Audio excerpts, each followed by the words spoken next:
আসসালামু আলাইকুম, স্বাগত জানাচ্ছি আরটিভি রাতের সংবাদে। আপনাদের সঙ্গে আছি আমি ফারজানা তানি।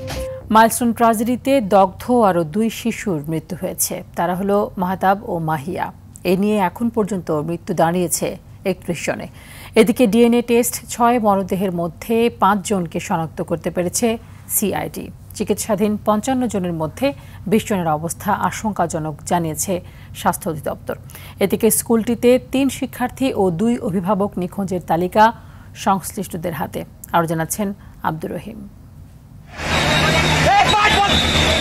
মাইলস্টোন স্কুল অ্যান্ড কলেজেই বিমান বিধ্বস্তের ঘটনায় হাসপাতালে ভর্তি আহতদের অসহনীয় জীবন কাটছে। 4 দিন জীবন মৃত্যুর সঙ্গে লড়াই করে অবশেষে জীবনের কাছে পরাজয় ঘটল 15 বছরের 2 শিশু মাহতাব ও মাহিয়ার। তাদের দুজনের শরীরের 85% করে পুড়ে যায়। এদিকে পরিচয় না পাওয়া 6 মরদেহের মধ্যে 5 জনের পরিচয় ডিএনএ টেস্টে শনাক্ত করতে পেরেছে সিআইডি। এরা হলেন মারিয়াম উম্মে আফিয়া, রাইসামণি, আফসানা আক্তার প্রিয়া, ওকিয়া ফেরদৌস নিধি ও লামিয়া আক্তার সোনিয়া। হাসপাতালে চিকিৎসাধীন বেশিরভাগের অবস্থায় আশঙ্কাজনক বলে জানান চিকিৎসকরা। উন্নত চিকিৎসা নিশ্চিত করতে সরকারের আমন্ত্রণে সিঙ্গাপুর, ভারতের বিশেষজ্ঞ চিকিৎসক দল কাজ শুরু করেছেন। তাদের সাথে যোগ দিচ্ছেন 5 সদস্যের চীনের একটি বিশেষজ্ঞ চিকিৎসক দলও। এদিকে নিখোঁজ সন্তানের খোঁজে আজও স্কুল প্রাঙ্গণে অভিভাবকরা। আমার বাচ্চার মতো বাচ্চা হয় না, আমার বাচ্চাটা একটু ব্যতিক্রম, ও খুব সুন্দর ফুটফুটে চেহারা। বাচ্চার বাবা, বাচ্চার মা দুজনকে নিয়ে আমরা দেখাইছি, সবই ঠিক আছে, কিন্তু এই আংশিক দাবি করাতে জটিলতা দেখাতে এখন ডিএনএ টেস্টের পর্যায়ে চলে গেছে। এখন এই টেস্টের 7 দিন সময় নিয়েছে। অভিযোগের ভিত্তিতে নিখোঁজ স্বজনদের তালিকার কথা জানিয়েছেন স্কুল কর্তৃপক্ষ। আব্দুর রহিম, আরটিভি, ঢাকা। মাইলস্টোন ট্র্যাজেডিতে নিহতদের স্মরণে শোক প্রস্তাব গ্রহণ করেছে উপদেষ্টা পরিষদ। এ ঘটনায় স্কুলে নিহত শিক্ষক মাহরিন চৌধুরী এবং মাসুকা বেগমকে রাষ্ট্রীয় সম্মাননা দেওয়ার সিদ্ধান্ত নিয়েছে সরকার। এই সম্মাননার বিস্তারিত অতি দ্রুত নির্ধারণ করা হবে বলে জানিয়েছে উপদেষ্টা পরিষদ। প্রধান উপদেষ্টার কার্যালয়ে অধ্যাপক মোহাম্মদ ইউনুসের সভাপতিত্বে উপদেষ্টা পরিষদের নিয়মিত বৈঠকে নিহতদের প্রতি শোক জানিয়ে 1 মিনিট নীরবতা পালন ও তাঁদের রুহের মাগফিরাত কামনা করে মোনাজাত করা হয়।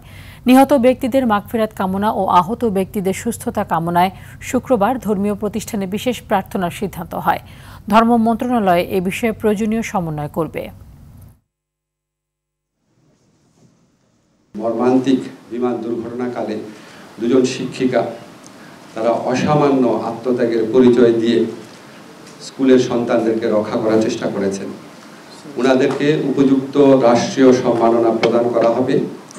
এক্স্যাক্টলি কি করা হবে সেটা আমরা খুব দ্রুত সিদ্ধান্ত নিব।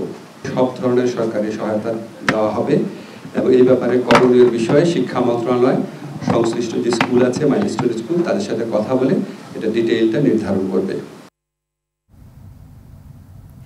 মাইলস্টোন ট্র্যাজেডিতে আহতদের চিকিৎসা দিতে ভারতের বিশেষজ্ঞ দল আশাকে ভালো সম্পর্কের ইঙ্গিত হিসেবে দেখছেন পররাষ্ট্র উপদেষ্টা ডক্টর তৌহিদ হোসেন। সন্ধ্যায় নিজ মন্ত্রণালয়ে কথা বলেন তিনি আরও জানান, জাতিসংঘ মানবাধিকার মিশন নিয়ে চুক্তি সইয়ের আগে দেশের সব স্বার্থ বিবেচনা করা হয়েছে।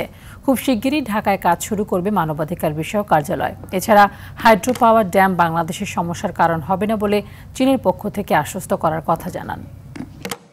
এই ঘটনা ঘটার পরে যে দেশগুলো আমাদেরকে সহায়তা দিতে চেয়েছে, হেল্প করতে চেয়েছে, তাদের মধ্যে ভারত একটি, এবং তাদেরকে আমরা বলেছি যে আমরা তথ্য নিয়েছি আমাদের বার্ন ইউনিটের কাছ থেকে তাদের কী প্রয়োজন। তারা যা বলেছেন সেই অনুযায়ী আমরা তাদেরকে জানিয়েছি। তারই প্রেক্ষিতে 2 জন ডাক্তার, 2 জন নার্স এসেছেন, যেটুকু তাদের সেবা দেওয়ার দেবেন। এটা দেখুন, পিপুল টু পিপুল কন্ট্যাক্ট তো সবসময়ই ভালো, এবং এটা তো এক ধরনের পিপুল টু পিপুল কন্ট্যাক্ট। আমি মনে করি যে এটা একটা পজিটিভ জিনিস। সাবেক প্রধান বিচারপতি এবিএম খায়রুল হককে দেশের সবচেয়ে বড় শত্রু আখ্যা দিয়ে দৃষ্টান্তমূলক শাস্তির দাবি জানিয়েছে বিএনপির মহাসচিব মির্জা ফখরুল ইসলাম আলমগীর। বিলম্ব হলেও তার বিরুদ্ধে সরকার ব্যবস্থা নেওয়ার স্বস্তি জানান তিনি। এদিকে এনজিও ও কর্পোরেট প্রতিষ্ঠানের মতো সরকার চালালে দেশে বিপর্যয়ের শঙ্কা জানিয়েছেন বিএনপির স্থায়ী কমিটির সদস্য আব্দুল মঈন খান। আরও জানাচ্ছেন রুদ্র রফিক। আলোচিত সাবেক প্রধান বিচারপতি এবিএম খায়রুল হক অবসরে যাওয়ার দীর্ঘদিন পরে তার লেখা রায়ে বাতিল হয়ে যায় নির্দলীয় তত্ত্বাবধায়ক সরকার ব্যবস্থা। অভিযোগ রয়েছে তাঁর এ রায়ের পথ ধরে জাতির ঘাড়ে চেপে বসে শেখ হাসিনার স্বৈরতান্ত্রিক ব্যবস্থা। গত বছরের ৫ আগস্ট গণঅভ্যুত্থানে শেখ হাসিনা ভারতে পালিয়ে যাওয়ার পর থেকেই তাই দাবি ওঠে বিচারপতি এবিএম খায়রুল হককে গ্রেপ্তার ও বিচারের। বৃহস্পতিবার সকালে তাকে আটকের কথা জানায় গোয়েন্দা পুলিশ। গুলশানে বিএনপি চেয়ারপারসনের কার্যালয়ে সংবাদ সম্মেলনে দলের মহাসচিব মির্জা ফখরুল ইসলাম আলমগীর কথা বলেন সাবেক এই প্রধান বিচারপতির গ্রেফতার নিয়ে। বিলম্বে হলেও যে এতদিন পরে তার বিরুদ্ধে যে ব্যবস্থা গ্রহণ করেছে সরকার, সেজন্য সরকারকে আন্তরিক ধন্যবাদ জানাচ্ছি এবং সঠিকভাবে তার তদন্ত হবে। সব বিষয়গুলোর দৃষ্টান্তমূলক শাস্তি হওয়া উচিত, যাতে ভবিষ্যতে কেউ ওই জায়গাটাতে বসে আর সেই জায়গার অপব্যবহার করে রাষ্ট্রের ক্ষতি করতে না পারে। এর আগে উত্তরার মাইলস্টোন স্কুলে বিমান বিধ্বস্তের ঘটনায় দিয়াবাড়ির তারা মসজিদ এলাকার নিহত একই বংশের ৩ শিশুর কবর জিয়ারত ও তাদের পরিবারের সাথে সাক্ষাৎ করেন বিএনপি মহাসচিব। পরে নিশাতনগর এলাকায় আরও ২ শিক্ষার্থীর কবর জিয়ারত করেন তিনি। এদিকে দেশের অর্থনীতির বর্তমান পরিস্থিতি নিয়ে বনানীতে সেমিনারের আয়োজন করে গবেষণা প্রতিষ্ঠান পলিসি রিসার্চ ইনস্টিটিউট পিআরআই। এতে প্রধান অতিথির বক্তব্যে বিএনপির স্থায়ী কমিটির সদস্য মঈন খান বলেন, এনজিও ও কর্পোরেট পলিসি দিয়ে সরকার চলে না। This government who wants to carry on reform, BNP is the only political party that is opposing the reform. দেশ পরিচালনায় সরকারকে আরও সতর্ক হওয়ার আহ্বান জানান তিনি। রুদ্র রফিক, আরটিভি, ঢাকা। বৈষম্য বিরোধী ছাত্র আন্দোলনের সময় রাজধানী যাত্রাবাড়ী এলাকায় আব্দুল কাইয়ুম আহাদ হত্যা মামলায় সাবেক প্রধান বিচারপতি এবিএম খায়রুল হককে কারাগারে পাঠিয়েছেন আদালত।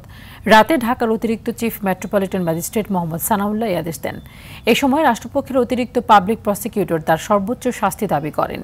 আজ সকাল 8:30টার দিকে রাজধানী ধানমন্ডির একটি বাসা থেকে খায়রুল হককে আটক করে ঢাকা মহানগর গোয়েন্দা পুলিশের গোয়েন্দা বিভাগ। সাবেক প্রধান বিচারপতির বিরুদ্ধে বিধি বহির্ভূতভাবে পূর্বাচলে প্লট নেওয়ার অভিযোগ অনুসন্ধান শুরু করেছে দুর্নীতি দমন কমিশন। যাত্রাবাড়ী থানার একটা হত্যা মামলায় বিজ্ঞ আদালতে ওনাকে আনেন এবং এটা হলো কাইয়ুম আহমেদ মামলা, যুবদল নেতা উনার হত্যাকাণ্ড এর মামলা ওনাকে নিয়ে আসেন। উনি নিজে সশরীরে থেকে এই হত্যাকাণ্ড ঘটিয়েছে এবং নির্দেশ দিয়েছে হত্যাকাণ্ড ঘটিয়েছে। এই কারণে বিজ্ঞ আদালতে এজাহারে 44 নম্বর আসামি উনি ওনাকে বিজ্ঞ আদালত জেল হাজতে প্রেরণ করেন। সাবেক প্রধান বিচারপতি এবিএম খায়রুল হককে গণতন্ত্র ও বিচার বিভাগ ধ্বংসের কারিগর মন্তব্য করে তার দৃষ্টান্তমূলক বিচারের দাবি জানিয়েছে সুপ্রিম কোর্টের আইনজীবীরা। তাদের মতে তত্ত্বাবধায়ক ব্যবস্থা বাতিল ও ভুয়া নির্বাচনে সহায়তা সহ অসংখ্য অনিয়ম হয়েছে খায়রুল হকের বিচার বহির্ভূত আচরণের কারণেই। তার বিরুদ্ধে আন্তর্জাতিক অপরাধ ট্রাইব্যুনালের মানবতা বিরোধী অপরাধের মামলাও হওয়া উচিত বলে মনে করেন অনেক আইনজীবী। আরও জানাচ্ছেন সাদিয়া কানিজ। সাবেক প্রধান বিচারপতি এবিএম খায়রুল হককে বৃহস্পতিবার সকালে ধানমন্ডি থেকে আটক করে গোয়েন্দা পুলিশ। তার বিরুদ্ধে ঢাকা ও নারায়ণগঞ্জে 3টি মামলা রয়েছে। আটকের পর হাইকোর্ট প্রাঙ্গণে জ্যেষ্ঠ আইনজীবীরা তাদের প্রতিক্রিয়া জানান। জাতীয়তাবাদী আইনজীবী ফোরামের সভাপতি জয়নুল আবেদিন বলেন, খায়রুল হকের হাত ধরেই গণতন্ত্র ও বিচার বিভাগ ধ্বংস হয়েছে। জিয়া পরিবারের উপর জুলুমের জন্য তিনিই দায়ী। একটি নির্বাচন সুষ্ঠু হয় নাই, শুধু তাই নয়, এই খায়রুল হকের কারণে আয়নাগর হয়েছে, হাজার হাজার মায়ের কোল খালি হয়েছে, লক্ষ লক্ষ অবৈধ মামলা হয়েছে। এই সরকার এমনভাবে বিচার করবেন যাতে মানুষ মনে করে এই আদালতে বিচার হচ্ছে সেটা জনগণের আদালত। সুপ্রিম কোর্ট বারের সভাপতি অ্যাডভোকেট মাহবুব উদ্দিন খোকন বলেন, দেশের সব সংকটের শুরু করেছেন বিচারপতি খায়রুল হক। তার কর্মের জন্য, কর্মকাণ্ডের জন্যই তো আজকে বাংলাদেশের সব মানবতা বিরোধী অপরাধ হয়েছিল। অবশ্যই সে দায়ী হবে, মানবতা বিরোধী অপরাধও দায়ী হবে, পাশাপাশি হত্যা, গুম সবগুলোর মধ্যে আমি মনে করি তার সংশ্লিষ্টতা আছে। এই জন্য তার সুষ্ঠু বিচার দাবি করছি। ব্যারিস্টার কায়সার কামালের মতে, গণতন্ত্র হত্যা ও শেখ হাসিনার ফ্যাসিস্ট হয়ে ওঠার প্রধান কারিগর সাবেক এই প্রধান বিচারপতি। এই খায়রুল হকের শাস্তি দেখে বর্তমান এবং ভবিষ্যতের কোনো বিচারক খায়রুল হক হওয়ার চেষ্টা করবেন না।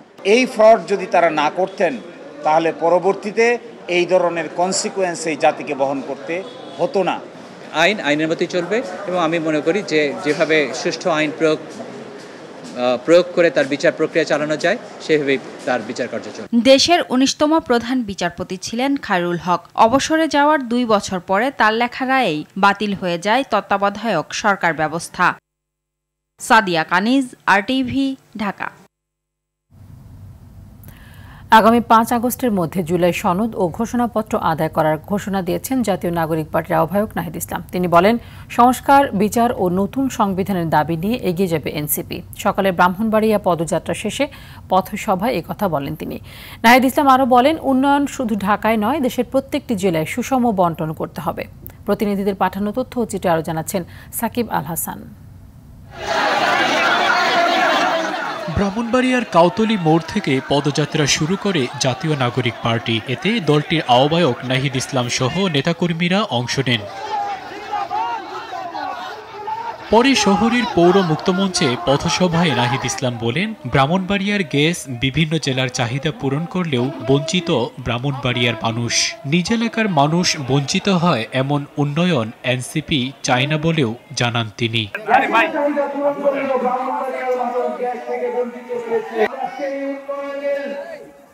রাষ্ট্র চাই না যেখানে নিজের জনগণ নিজের এলাকার মানুষ উন্নয়ন থেকে বঞ্চিত হয় এবং শুধু কেন্দ্র সেই উন্নয়ন পায়। আমরা মনে করি উন্নয়ন মানে শুধু ঢাকার উন্নয়ন নয়, বাংলাদেশের প্রত্যেকটি জেলার উন্নয়নের সুষম বণ্টন হতে হবে। শিগগিরই জুলাই সনদ ঘোষণারও দাবি জানান নাহিদ। এর আগে জেলার সার্কিট হাউস মিলনায়তনে জুলাই আগস্টে শহীদ ও আহত পরিবারের সঙ্গে মতবিনিময় করেন জাতীয় নাগরিক পার্টির নেতারা। এরপর বিকেলে হবিগঞ্জ সার্কিট হাউজেও শহীদ ও আহতদের পরিবারের সাথে মতবিনিময় করেন। পরে হবিগঞ্জে পদযাত্রা শেষে টাউন হল মোড়ে পথসভায় নাহিদ ইসলাম বলেন, মুজিববাদ ও ফেসিবাদের বিরুদ্ধে জুলাই আগস্টের লড়াই এখনো শেষ হয়নি। চাঁদাবাজ ও দখলদারিত্বের রাজনীতি প্রতিহত করতে লড়াই চালিয়ে যাওয়ারও আহ্বান তার। আমাদের লড়াই শেষ হয়নি, আমাদের এই যুদ্ধ মুজিববাদ এবং ফ্যাসিবাদী বন্দোবস্তের বিরুদ্ধে যে লড়াই আমরা জুলাই আগস্টে শুরু করেছিলাম, আমরা নতুন বাংলাদেশ চেয়েছিলাম, সেই লড়াই এখনো শেষ হয়নি। এ সময় যৌথ বাহিনীর হাতে বিএনপি ও যুবদল কর্মী নিহতের ঘটনায় তীব্র নিন্দা ও প্রতিবাদ জানিয়ে নাহিদ বলেন, বিচার বহির্ভূত হত্যাকাণ্ডের বিরুদ্ধে এনসিপি। সাকিব আল হাসান, RTV। দেশপ্রেমিকরা আওয়াজ তুলতে পারলে ক্ষমতাপ্রেমিকরা দেশ ছেড়ে পালাতে বাধ্য হবে বলে মন্তব্য করেছেন ইসলামী আন্দোলনের আমির মুফতি সৈয়দ মোহাম্মদ রেজাউল করিম। দুপুরে পিরোজপুর কেন্দ্রীয় শহীদ মিনার চত্বরে রাষ্ট্র সংস্কার, গণহত্যার বিচার ও সংখ্যানুপাতিক পদ্ধতিতে নিরপেক্ষ নির্বাচনের দাবিতে আয়োজিত সমাবেশে কথা বলেন তিনি আরও বলেন, ৫ আগস্টের পর ইসলামের প্রতি মানুষের হৃদ্যতা সৃষ্টি হয়েছে। ইসলাম প্রতিষ্ঠায় গণমানুষের সমর্থন প্রত্যাশা করেন তিনি।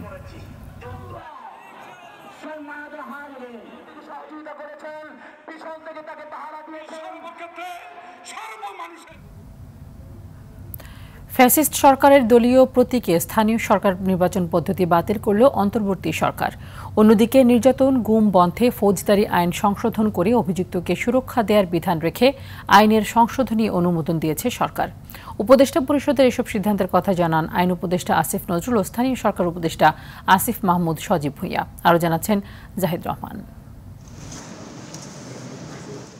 তেজগাঁয়ে প্রধান উপদেষ্টার কার্যালয়ে ডক্টর মোহাম্মদ ইউনূসের সভাপতিত্বে উপদেষ্টা পরিষদের নিয়মিত বৈঠক। তার পরিবারের কার সাথে যোগাযোগ করা হয়েছে, কে গ্রেফতার করেছে। ফরেন সার্ভিস একাডেমিতে প্রেস ব্রিফিংয়ে তুলে ধরা হয় উপদেষ্টা পরিষদের সিদ্ধান্তের কথা। আইন উপদেষ্টা জানান, ফৌজদারি আইন সংশোধন হচ্ছে, কাউকে গ্রেফতারের সময় সংশ্লিষ্ট সংস্থাকে অবশ্যই অবহিত করতে হবে। যে পুলিশ গ্রেফতার করছে তাকে আইডেন্টিটি কার্ড দেখাতে হবে, এটা ম্যান্ডেটরি।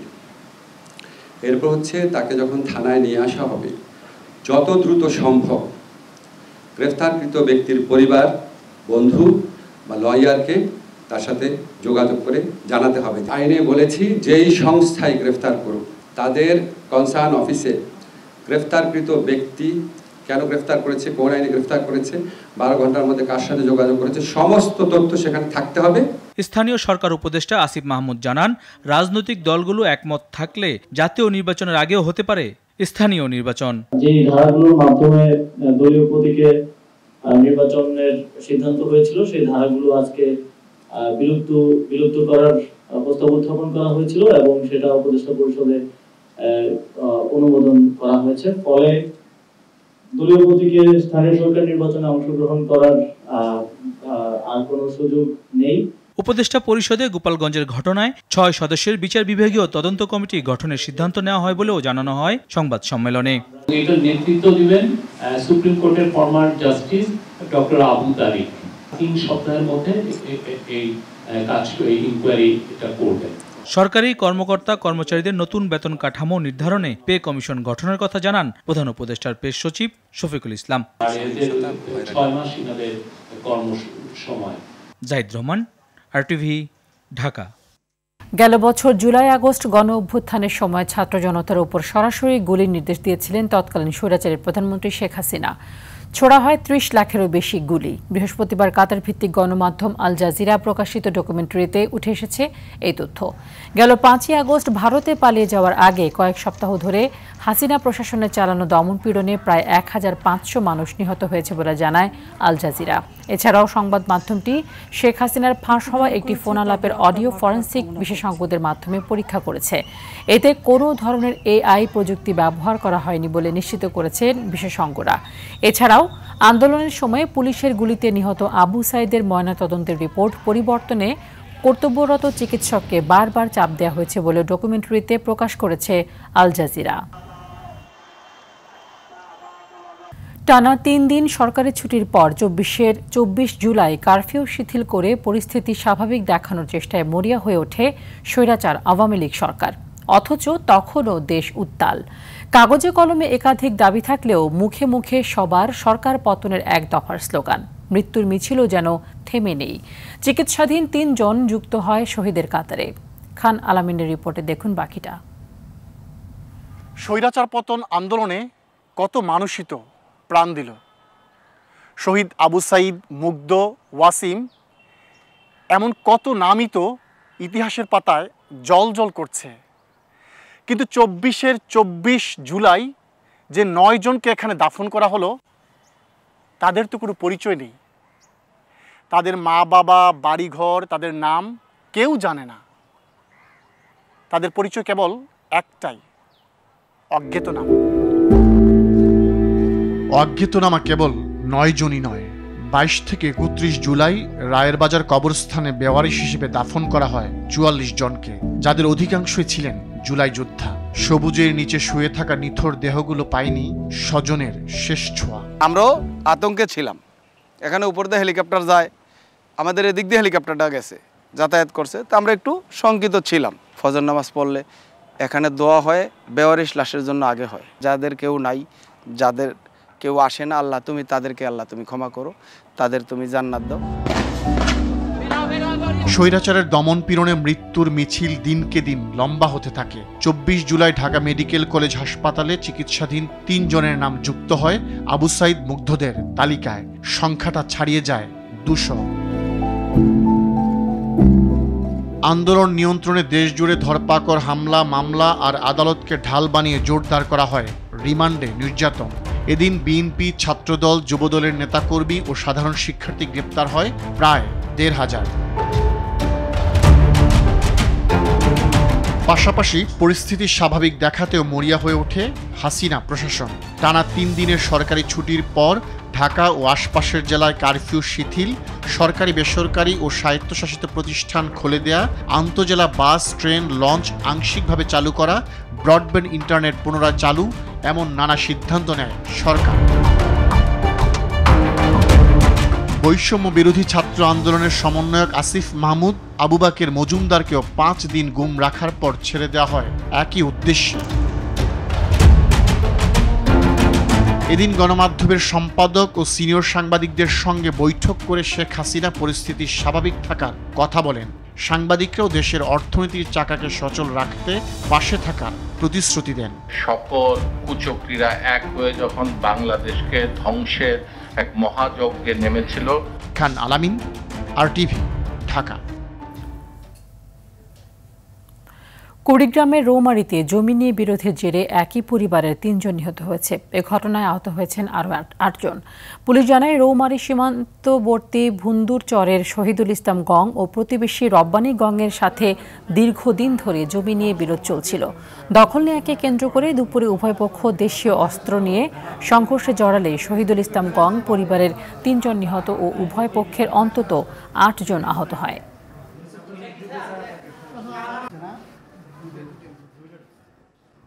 ফিলিস্তিনের অবরুদ্ধ গাজা উপত্যকায় আছড়ে পড়েছে দুর্ভিক্ষের ঢেউ। অপুষ্টিজনিত মৃত্যুর সংখ্যা বেড়ে দাঁড়িয়েছে ১১১ জনে। এছাড়া বুধবার ইসরায়েলি হামলায় উপত্যকাটিতে ২ জন সাংবাদিক সহ নিহত হয়েছে অন্তত ১০০ জন।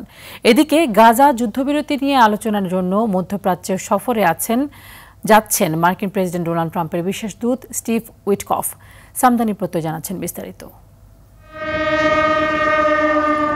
চারিদিকে মৃত্যুর হাতছানি, পাশাপাশি তীব্র ক্ষুধার সঙ্গে লড়াই। ইসরায়েলি হত্যাযজ্ঞে বিভীষিকাময় গাজা উপত্যকায় প্রতিনিয়ত তীব্র হচ্ছে খাদ্য সংকট। বৃহস্পতিবার বিশ্ব স্বাস্থ্য সংস্থা জানায়, গেল ৮০ দিনে প্রবেশ করেনি কোনো খাদ্য সহায়তা। বুধবার গাজায় খেতে না পেয়ে মারা গেছে অন্তত ১০ জন। অঞ্চলটিতে শুরু হওয়া ইসরায়েলি হামলার পর থেকে এ নিয়ে অপুষ্টিতে মৃত্যুর সংখ্যা ১১১তে পৌঁছেছে, যাদের অধিকাংশই শিশু।